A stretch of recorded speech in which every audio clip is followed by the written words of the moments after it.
Hello everyone, Simon here from Kitsumon. This is this week's KitsuPlay. The topic, Play2Earn and View2Earn. So guys, we're going to go into a bit of a deep dive as to what these mean for you as a gamer and being in the Web3 space, and what it means for Kitsumon as well moving forward. So without further ado, let's jump straight into this. Before we do, check out our other videos on the channel as well. Loads of different topics, loads of different things to talk about, all things Kitsumon.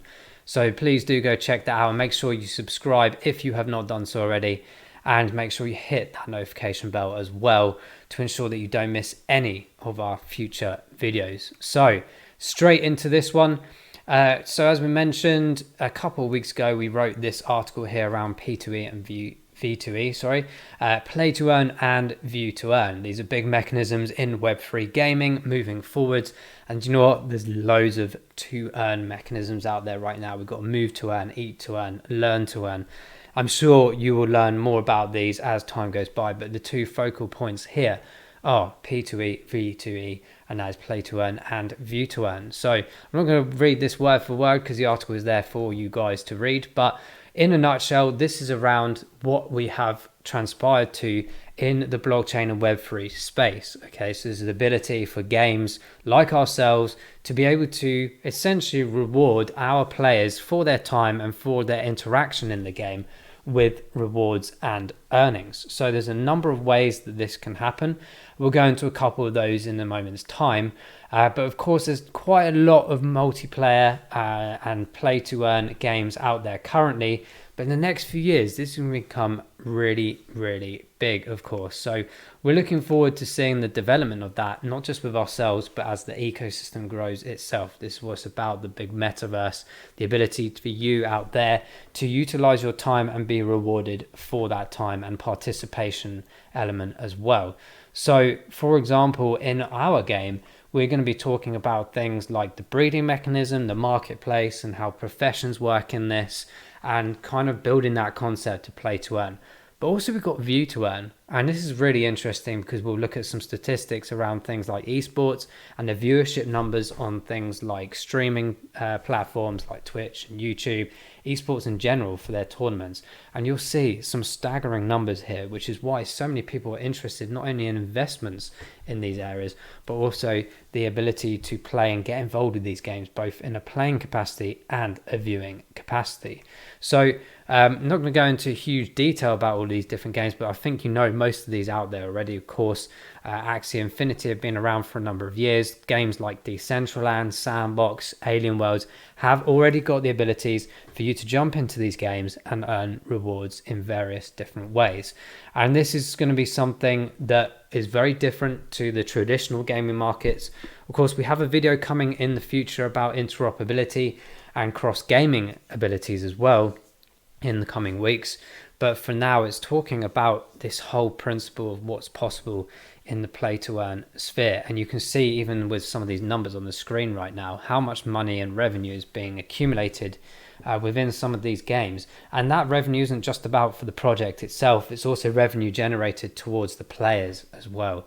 So again, going back to that point about rewarding people for their time and for their participation in the game, setting aside really from the traditional markets where of course you could earn achievements and earn rewards, but you don't really get any monetary value out of that. So of course you can say that games are there to be played and have fun, but why not take it that extra level?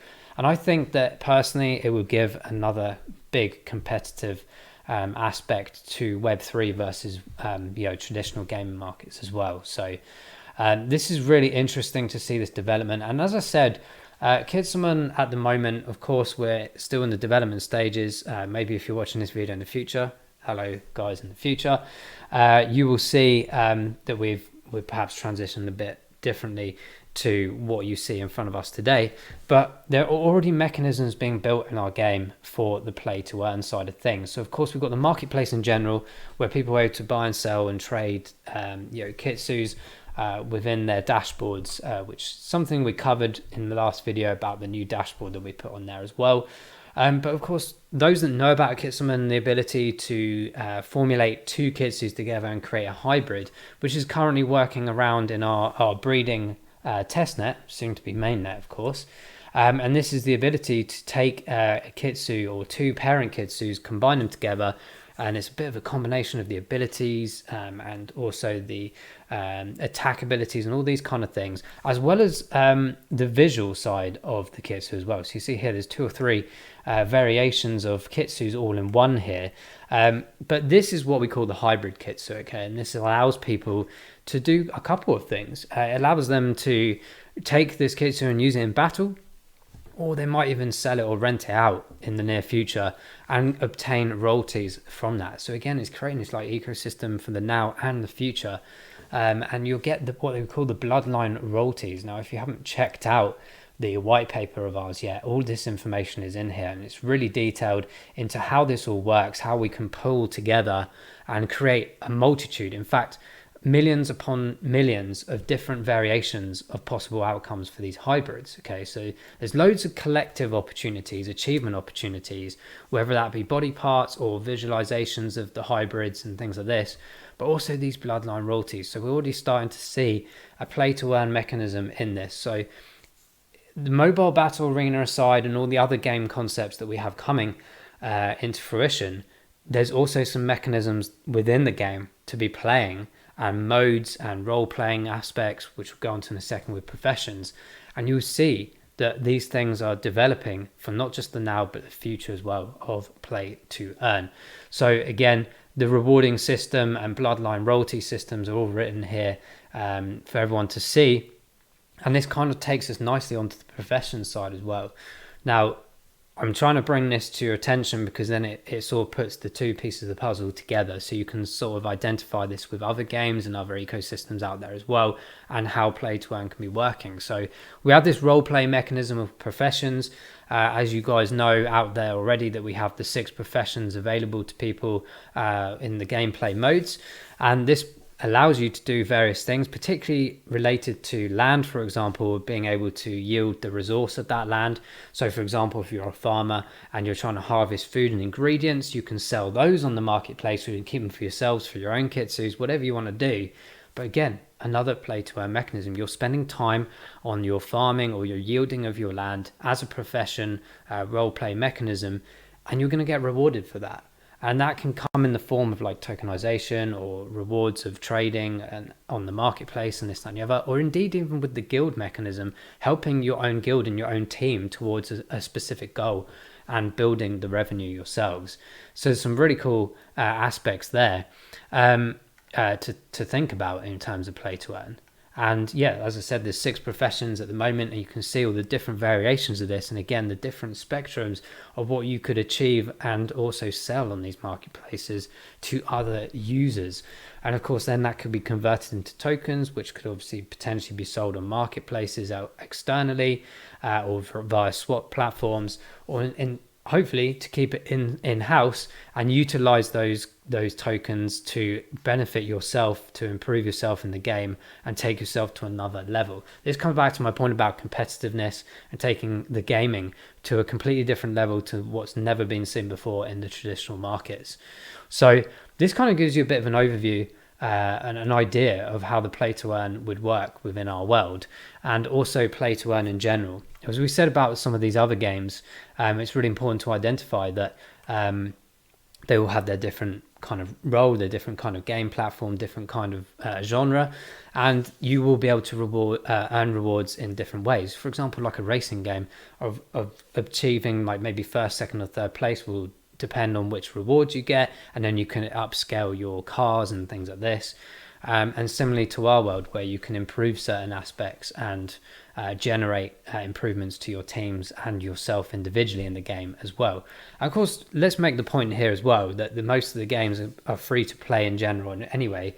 But like with all traditional games out there, you always have the ability to progress yourself a bit further if you want to as well. So that's the beauty about inclusivity and bringing these games to life in more and more as the years go by. So that's kind of a brief overview of like play to earn.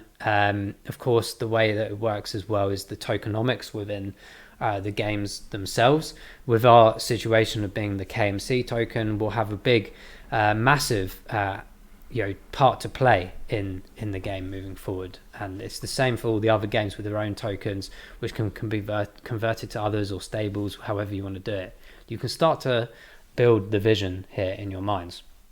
So we got a bit of play to earn out of the way in terms of how that can work and what it's about.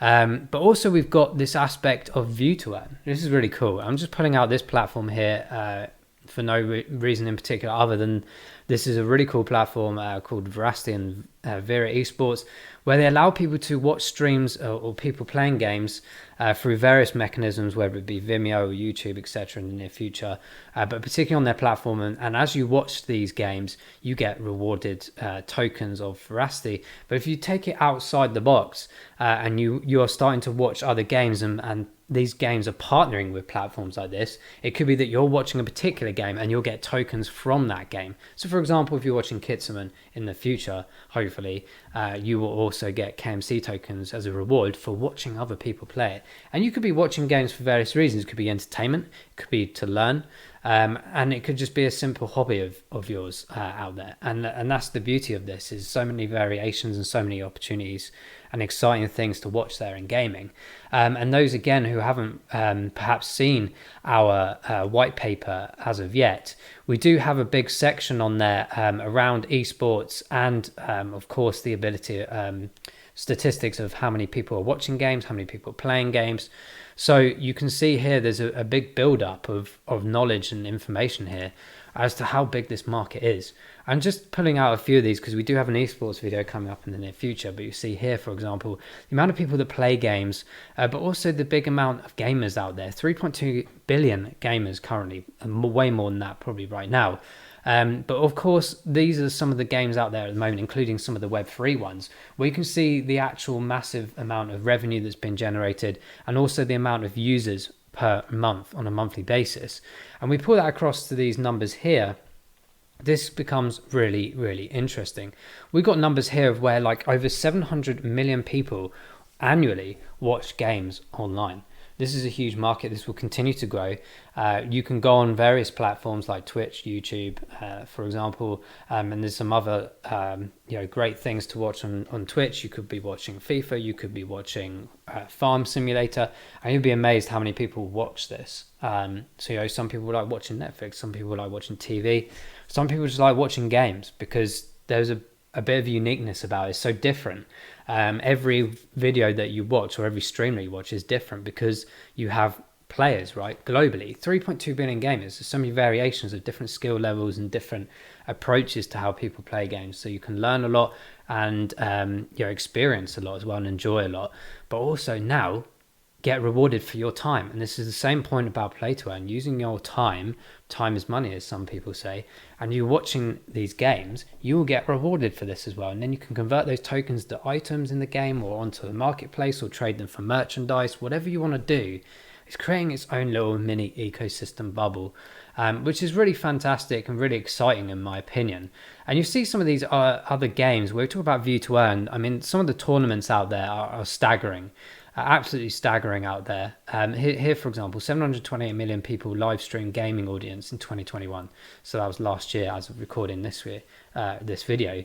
And see here as well, the global esports markets are rising also.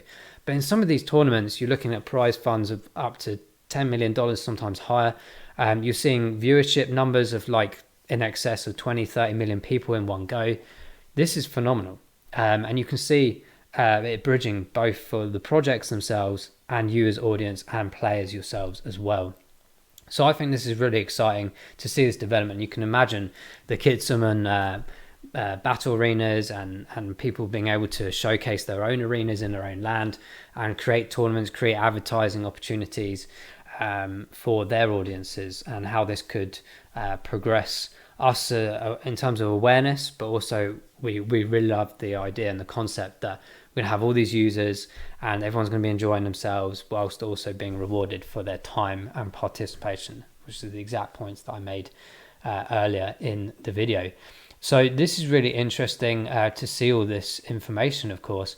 But I'm going to draw the attention to this as well. So obviously there's some big games out there. I personally play a lot of different games. For example, like Counter-Strike. I played League of Legends back in the day. And these are of course big games still out there. And you see here, for example, on the screen, we've got most popular NFT games as of today. Now, we're definitely going to be on there, of course, but we haven't launched yet as a recording. But we for sure want to perceive ourselves way up there like the rest of these games. I mean, Alien Worlds, Axie Infinity, Splinterlands, very popular at the moment. And you can see here the unique users last month. I think this particular article is a couple months old now, but you can see the numbers are huge. And this is just going to keep growing and growing. And actually, if we look at the Steam numbers here from the traditional market, you'll see also as well the average number of concurrent users are still very high, but actually the multiplayer games, particularly in Web3 space, are starting to take over in terms of user interaction. And if we take these two numbers together, and by the way, thanks for CoinJournal for these statistics and images, NFT versus PC games, this is fascinating to me because some of these games are so old now, maybe 5-6 years old. I know Dota 2 is more of an advancement of the previous one a few years back, but you can start to see in blue here some of the Play2Earn / NFT / Web3 games creeping in to the numbers here of estimated concurrent users. This is really exciting to me because we're seeing finally potentially a swing of the balance, a swing of the scales when it comes to traditional versus Web3. Now, we're not saying that some of these traditional games might convert over in the near future. That's definitely possible, but for sure, this space is very early and it's very exciting. And I think with the Play2Earn mechanism and the View2Earn mechanism, we are going to see some extremely big amounts of people, an influx of people coming in. 3.2 billion gamers, everyone out there worldwide. And if we've just got a small percentage of that right now, imagine what these markets and these playing and usability aspects will be in the years to come. And we are extremely excited to welcome as many of the millions upon millions, hopefully billions of you out there to the Kitsumon world in the near future. So that's kind of like wrapping up a bit about the View2Earn mechanism and the Play2Earn mechanism. As I said, you can read the article on here. We just thought we'd do a quick video just to have a bit more of an upscaled attitude towards this, get people thinking about it in perhaps a different way. Sometimes there's a bit of a barrier of traditional gamers coming across, but we do have some videos coming in the near future. As I said, one about esports, cross gaming and interoperability as well, but also we'll have a video in terms of how to get yourself across into the Web3 space if it's something that you're not used to. We'll have a full scale instructional video about how to operate yourself in our sphere, particularly in Kitsumon, of course, but that principle still relays to other games that you might want to play in this space as well.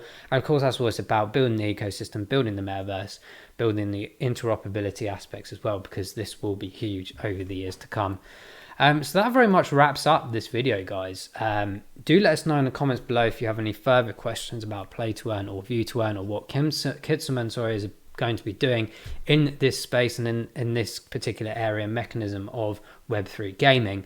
But like I said, do check out our article as well and keep an eye out for the future videos in the coming weeks of all the other mechanisms that we have, very exciting mechanisms that we have coming, not just for Kitsumon, but the Web3 space as well. Hopefully you have enjoyed this video. Do as well not forget to hit that like button, hit that subscribe button, and make sure as well that you follow us by hitting that notification bell as well so you don't miss any of the future videos. I'm Simon, this is Kitsumon, this is KitsuPlay. Thank you for watching. We will see you in the next video. Bye bye.